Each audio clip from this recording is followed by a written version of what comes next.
Hello students, welcome to my channel Master Spirit. Myself Pari Goyal. I hope you all are fine. So आज की video में हम chapter 1 Indian economy on the eve of the independence के further topic discuss करने वाले हैं, that is agriculture sector and the industrial sector. और जिन भी स्टूडेंट्स ने पार्ट 1 नहीं देखा है, एक बार पार्ट 1 ज़रूर देखें ताकि आपको ये टॉपिक समझने में बहुत ही आसानी हो। लिंक आपको डिस्क्रिप्शन में मिल जाएगा। So without wasting a time let's start the video. So agriculture sector हुआ ये था, हमारा जो टॉपिक है वो एग्रीकल्चर सेक्टर है। तो इसमें क्या हुआ था कि during the pre British period हमारी जो 85% ऑफ दी पॉपुलेशन थी वो डायरेक्टली और इनडायरेक्टली एग्रीकल्चर में लगी हुई थी। ठीक है, तो हम ये कह सकते हैं कि 85% जो पॉपुलेशन है कि काफ़ी ज़्यादा जनता जो थी वो किस में लगी हुई थी, एग्रीकल्चर में लगी हुई थी। बट इसके बावजूद भी हम सेल्फ सफिशिएंट नहीं थे हमारे फूड में और रॉ मटेरियल में। अब इसके पीछे कारण क्या था कि हम बहुत ज़्यादा एक्सप्लॉइट हो चुके थे। ऑब्वियस ही बात है कि हम बहुत ज़्यादा एक्सप्लॉइट हो चुके थे। तो हम कैसे एक्सप्लॉइट हुए थे, अब हम उसके रीजंस पढ़ेंगे कि हमारा जो एग्रीकल्चर सेक्टर था वो इतना ज़्यादा स्टैग्नेंट कैसे हो गया। तो first point is land settlement system. Land settlement system को हम ज़मींदारी सिस्टम भी कहते हैं और परमानेंट सेटलमेंट सिस्टम भी कहते हैं। इसे ब्रिटिश गवर्नमेंट ने इंट्रोड्यूस किया था। So it is a triangular relationship. ये क्या था, एक ट्रायंगुलर रिलेशनशिप था। किस किस के बीच में था ये, ज़मींदार के बीच में, ब्रिटिश गवर्नमेंट के बीच में और टेलर के बीच में। टेलर वो पर्सन होता है जो कि एक्चुअली में फार्मिंग कर रहा होता है, जो एक्चुअली में कल्टीवेशन कर रहा होता है। ठीक है, तो जो ज़मींदार था वो एक इंटरमीडिएटर की तरह क्या करता था, एक्ट करता था। क्या करता था, इंटरमीडिएटर की तरह एक्ट कर दिया था। The zamindar determine as the owner of the soil, कि ज़मींदार को ब्रिटिश गवर्नमेंट ने ज़मींदार को क्या कर दिया था, सॉइल का ओनर घोषित कर दिया था कि जो अब सॉइल का ओनर है वो कौन है, ज़मींदार है। Which states that the profit generated from the cultivation were to acquire to zamindar, कि जितना भी कल्टीवेशन से जितना भी प्रॉफिट होगा वो किसके पास जाएगा, ज़मींदार के पास जाएगा। वैसे कायदे से तो टीलर के पास जाना चाहिए क्योंकि एक्चुअल में तो मेहनत वही कर रहा है, बट कौन लेता था, ज़मींदार लेने लग गया था। क्योंकि ब्रिटिश गवर्नमेंट ने कह दिया कि अब जो लैंड का ओनर है वो कौन है, ज़मींदार है। और उसको कौन सा राइट मिल गया था, right to collection of lagaan या फिर right to collection of land revenue भी हम कह सकते हैं कि उसके पास वो राइट हो गया था। ठीक है, और सारा प्रॉफिट अब किसको मिलने वाला था, ज़मींदार को मिलने वाला था। फिर क्या होता है कि द ज़मींदार were to pay a fixed sum to the government as the land revenue, कि ज़मींदार को एक फिक्स्ड अमाउंट, मतलब सरकार ने एक अमाउंट फिक्स कर दिया कि इतना अमाउंट उन्हें, मतलब मंथली या फिर क्वार्टरली या फिर एनुअली एक अमाउंट फिक्स कर दिया जो कि एक ज़मींदार को ब्रिटिश गवर्नमेंट को देना होता था। ठीक है, और उसको बिल्कुल छूट दे दी, ज़मींदार को बिल्कुल छूट दे दी कि वो कितना भी रेवेन्यू एक टीलर से या एक कल्टीवेटर से चार्ज कर सकता है। तो वो क्या करता था, ज़मींदार अपने फ़ायदे के लिए बहुत ही ज़्यादा क्या करता था, रेवेन्यू चार्ज करता था। इससे क्या हो गया कि जो ज़मींदार, मतलब जो ज़मींदार था वो बहुत ज़्यादा एक्सप्लॉइट करने लग गया था कल्टीवेटर्स को। ठीक है, मतलब अपने भले के बारे में ही सोचे जा रहा था बार बार। और ना तो ज़मींदार ने और ना ही गवर्नमेंट ऑफ ब्रिटिश, ठीक है, इन दोनों में से किसी ने भी एग्रीकल्चर के इम्प्रूवमेंट के लिए नहीं सोचा। ये बुरी तरीके से बस एग्रीकल्चर से कमाने की सोच रहे थे, उसके प्रॉफिट को इनटेक करने की कोशिश कर रहे थे। तो यही था हमारा लैंड सेटलमेंट सिस्टम, कि इसके अंदर ज़मींदार बहुत ज़्यादा एक्सप्लॉइट कर रहा था, किसको, टीलर को कर रहा था, और एग्रीकल्चर के भले के लिए कुछ भी नहीं कर रहा था। और जो ब्रिटिश गवर्नमेंट थी वो तो बिल्कुल साइड हो गई कि मुझे तो बस इतना ही अमाउंट चाहिए तुमसे, मुझे दो, चाहे जैसे मर्जी दो। और ज़मींदार बिल्कुल फ्री था कि वो जितना चाहे उतना जो टैक्स है वो चार्ज कर सकते। पॉइंट जो है हमारा वो है कमर्शलाइजेशन ऑफ एग्रीकल्चर, कि एग्रीकल्चर का कमर्शलाइजेशन होने लगा। It means production of crops for sale in the market rather than the self consumption, कि अब किसानों से कहा गया कि जो भी आप प्रोडक्शन करते हैं उसे आप मार्केट में जाकर बेचें, जबकि आपको उसे सेल्फ कंज्यूम नहीं करना है। पहले फार्मर्स क्या करते थे कि जो भी उगाते थे उसे सेल्फ कंज्यूम कर लेते थे, यानी कि खुद ही कंज्यूम कर लिया करते थे, उसे मार्केट में नहीं बेचते थे। It promote shifting of crops from food crop to cash crops. इससे क्या हुआ कि एक शिफ्ट आया, अब जो किसान थे वो फूड क्रॉप की बजाय कैश क्रॉप्स को उगाने लग गए थे। कैश क्रॉप्स का मतलब होता है जैसे कि हमारी कॉटन हो गई, जूट हो गई, इंडिगो हो गई, ठीक है, इसको ज़्यादा उगाने लग गए थे। लेकिन इससे तो ब्रिटिश गवर्नमेंट का फ़ायदा ही था, वो फार्मर्स को फोर्स करते थे कि आपको कैश क्रॉप्स उगाने हैं, एडवांस पैसे देने लग गई थी। और किसान क्या था, बहुत ही ज़्यादा मजबूर था। हमारा जो टेलर था वो बहुत ही ज़्यादा मजबूर था, उसके पास कोई भी दूसरा ऑप्शन नहीं था, क्योंकि उसे तो ऑब्वियसली बात है पैसे चाहिए, ठीक है, अपने मतलब जीवन व्यतीत करने के लिए ऑब्वियसली बात है हमें क्या चाहिए, पैसा चाहिए। तो किसान को भी बहुत ज़्यादा पैसा चाहिए था, क्योंकि वो तो ऑलरेडी बहुत ज़्यादा एक्सप्लॉइट हो चुका था, ठीक है। और ब्रिटिश गवर्नमेंट को कैश क्रॉप्स चाहिए थी, cotton, jute, indigo as a raw material, ताकि वो अपना मार्केट क्या कर सके, एक्सपैंड कर सके, इसलिए चाहिए था। तो वो ज़्यादा फोकस करते थे कि जो फार्मर्स हैं वो कौन सी क्रॉप उगाएं, कैश क्रॉप्स को उगाएं। इससे क्या हुआ कि हमारी इकोनॉमी में फूड की बहुत ज़्यादा कमी हो गई, क्योंकि सारे फार्मर्स क्या करने लग गए थे, अधिकतर फार्मर्स कैश क्रॉप्स को उगाने लग गए थे। उसकी वजह से हमारी इकोनॉमी में बहुत ही ज़्यादा क्या हो गई थी, भुखमरी फैल गई थी। तो एक ये कारण भी था कि इसकी वजह से हमारा जो एग्रीकल्चर सेक्टर था वो स्टेगनेंट हुआ था। सेकेंड पॉइंट है, सॉरी हमारा थर्ड पॉइंट है लो लेवल ऑफ प्रोडक्टिविटी, कि हमारी जो प्रोडक्टिविटी थी वो काफ़ी ज़्यादा लो हो गई थी। कारण ये था कि एक्सप्लॉयटेशन तो बहुत बुरी तरीके से हो रहा था, ना ज़मींदार एक टीलर के वेलफेयर के बारे में सोच रहा था, ना ही ब्रिटिश गवर्नमेंट सोच रही थी, मतलब कि एग्रीकल्चर के बारे में तो कोई भी नहीं सोच रहा था। और जो हमारा टीलर था उसके बेचारे के पास तो कोई इंसेंटिव ही नहीं थे जो अपनी लैंड की इम्प्रूवमेंट के लिए वो यूज़ कर सके। तो लो लेवल ऑफ प्रोडक्टिविटी का कारण क्या था कि लैक ऑफ इरिगेशन फैसिलिटीज़, कि टीलर के पास जो इरिगेशन फैसिलिटीज़ थी वो नहीं थी। इसकी वजह से ऑब्वियसली बात है, अगर इरिगेशन फैसिलिटीज़ अच्छी नहीं होंगी तो प्रोडक्शन भी अच्छी नहीं होगी। और क्या था, नेग्लिजिबल यूज़ ऑफ फर्टिलाइजर्स, कि जो फर्टिलाइजर्स का यूज़ था वो नाम मात्र रह गया। अपने आप सॉइल की फर्टिलिटी के हिसाब से जो भी क्रॉप प्रोडक्शन हो रही है बस उसी हिसाब से हो रही है। अब क्रॉप प्रोडक्शन अच्छी जब ही होती है ना जब हम अच्छे फर्टिलाइजर्स यूज़ करते हैं, पेस्टिसाइड यूज़ करते हैं, हमारे पास अच्छी एग्रीकल्चर फैसिलिटीज़ होती हैं। तो इन सब चीज़ों में से कोई भी चीज़ हमारे टेलर के पास नहीं थी, इस वजह से हमारा जो एग्रीकल्चर सेक्टर था वो स्टेगनेंट हो रहा था। सो हमारा जो फोर्थ पॉइंट है वो है स्केर्सिटी ऑफ इन्वेस्टमेंट, की इन्वेस्टमेंट की बहुत ज़्यादा कमी थी। क्यों? क्योंकि टीलर के पास किसी तरह के रिसोर्सेज नहीं थे, टेक्नोलॉजी नहीं थी, और क्या नहीं थे, इंसेंटिव्स नहीं थे कि वो अपने एग्रीकल्चर पे, वो अपनी लैंड पर क्या कर सके, इन्वेस्ट कर सके। तो ये हमारे 4 पॉइंट्स थे। इनसे हमें पता चलता है कि हमारा जो एग्रीकल्चर सेक्टर था वो क्या हो रहा था, स्टेगनेंट हो रहा था। पहला हमने पढ़ा permanent system, permanent settlement system, जिसे हम जमींदारी सिस्टम भी कहते हैं और लैंड सेटलमेंट सिस्टम भी कहते हैं। Second, commercialisation of agriculture. Third is low level of productivity and fourth is scarcity of investment.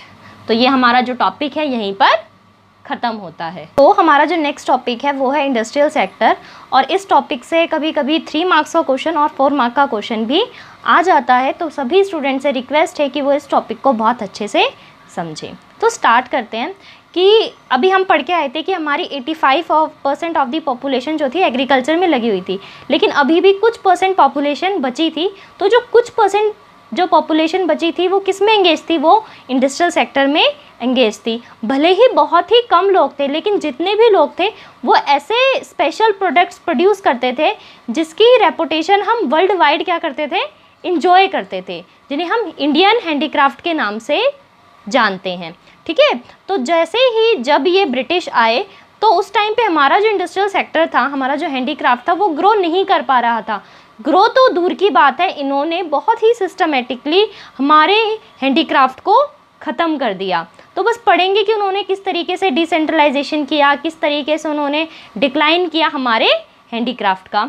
तो रीजंस देखते हैं। First is deindustrialisation. इन्होंने क्या किया, एक डी इंडस्ट्रियलाइजेशन लगाया, मतलब कि डिक्लाइन ऑफ हैंडीक्राफ्ट। अब जैसा कि हम जानते हैं कि ब्रिटिश अब इतने साल हमारे ऊपर कब्जा करके गए, 200 साल, तो स्मार्ट तो थे, कहना पड़ेगा कि लोग काफ़ी ज़्यादा स्मार्ट थे। इन्होंने बहुत ही सिस्टमेटिकली ये ऐसी पॉलिसीज़ लेके आते थे, बहुत ही तरीके वाली। ऐसा नहीं था कि बिल्कुल मना कर देते थे अब कोई नहीं खरीदेगा, ये नहीं, ये बहुत ही सिस्टमेटिक तरीके से सोचा करते थे। तो ये काफ़ी अच्छी पॉलिसी लेके आए, मतलब अच्छी पॉलिसी उनके लिए थी, हमारे लिए तो बहुत ख़राब थी। खैर, उनके लिए एक पॉलिसी थी, उसका नाम था 2-fold पॉलिसी, उन्होंने एक पॉलिसी इंट्रोड्यूस करी, that is two fold policy. उसके ऑब्जेक्टिव्स क्या थे कि to get raw material from India at cheap rates. तो इस पॉलिसी के अंडर वो क्या करते थे, रॉ मटेरियल लेके जाया करते थे इंडिया से काफ़ी सस्ते दामों पर, ठीक है।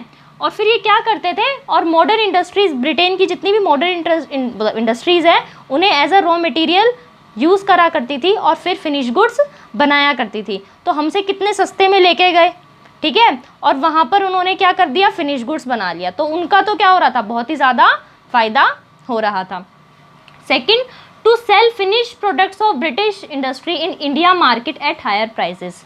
और वो क्या करते थे, जो भी वो फिनिश गुड्स बनाया करते थे, हमने जो रॉ मटेरियल दिया उससे उन्होंने फिनिश गुड बनाया, तो वो क्या करते थे, उसी को इंडियन मार्केट में काफ़ी ज़्यादा दामों में बेचा करते थे। यानी कि उन्हें काफ़ी कम रेट में रॉ मटेरियल पड़ रहा है, यहाँ पे भी उनका फ़ायदा चल रहा था, और वो महंगा बेच रहे थे तो प्रॉफिट भी ज़्यादा कमा रहे थे। यानी कि हर तरीके से वो क्या कर रहे थे, हमारे इंडस्ट्रियल सेक्टर को बहुत ज़्यादा एक्सप्लॉइट कर रहे थे, हमें बहुत ज़्यादा एक्सप्लॉइट कर रहे थे, ठीक है।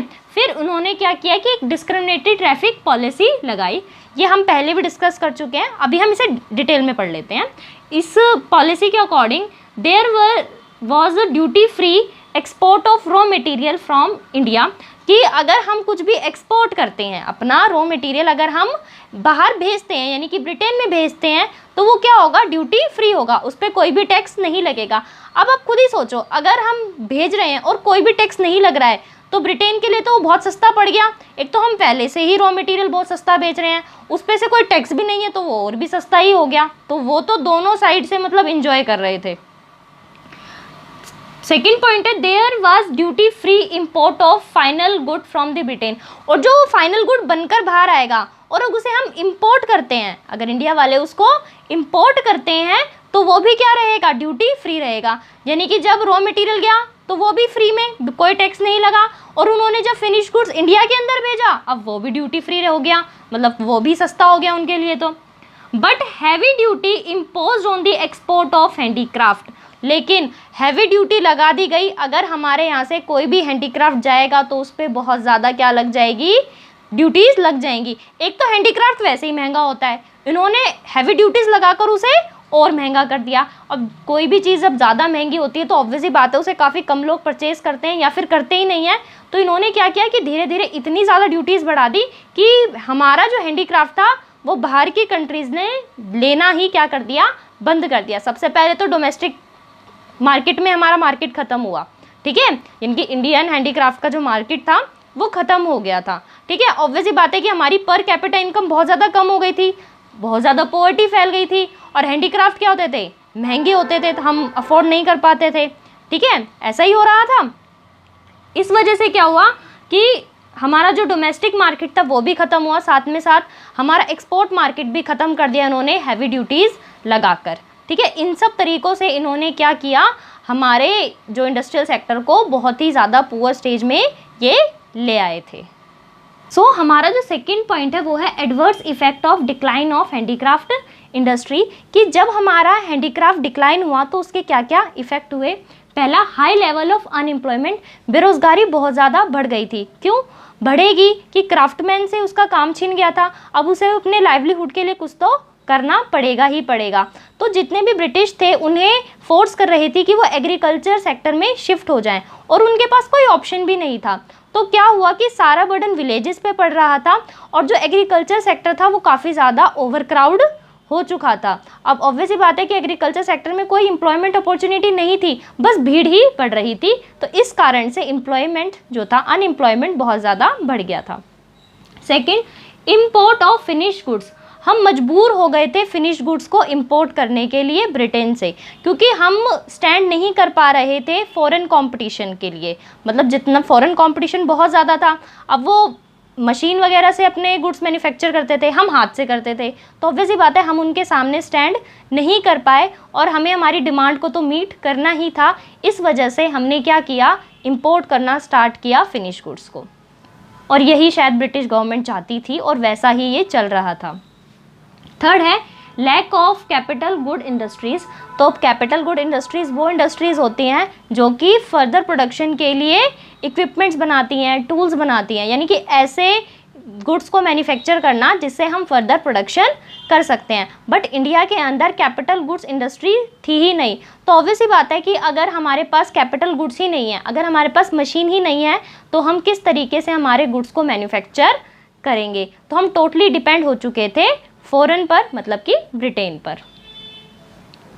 फोर्थ है लो कंट्रीब्यूशन टू जीडीपी। अब हमारी हालत तो वैसे ही खराब हो गई थी इंडस्ट्रियल सेक्टर की, तो ऑब्वियस ही बात है कि जो जीडीपी था वो भी काफ़ी ज़्यादा कम कंट्रीब्यूट हम कर पा रहे थे जीडीपी के अंदर इंडस्ट्रियल सेक्टर से।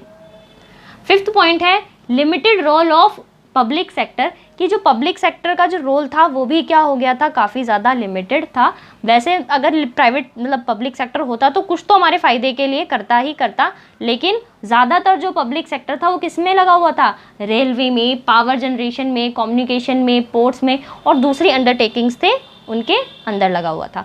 अब हमने ये 5 पॉइंट्स पढ़े और इन पॉइंट से हमें पता चलता है कि किस तरीके से जो हमारा इंडस्ट्रियल सेक्टर था वो क्या हो रहा था, एक्सप्लॉइट हो रहा था, और किस हिसाब से उनकी जो स्टेट थी, इंडस्ट्रियल सेक्टर की स्टेट थी, वो ख़राब होती जा रही थी। सो इस वीडियो में हमने ब्रीफली एग्रीकल्चर सेक्टर को और इंडस्ट्रियल सेक्टर को डिस्कस किया है। आई होप आप सभी को समझ आ गया होगा। फिर भी किसी का कोई डाउट है तो आप कमेंट सेक्शन में पूछ सकते हैं। और आपको वीडियो पसंद आई तो वीडियो को लाइक करें और ज़्यादा से ज़्यादा शेयर करें ताकि आपके क्लासमेट्स के और आपके फ्रेंड्स के भी अच्छे मार्क्स आ सकें। चैनल को सब्सक्राइब करें and don't forget to press the bell icon. So मिलते हैं नेक्स्ट वीडियो में, तब तक के लिए bye bye and take care.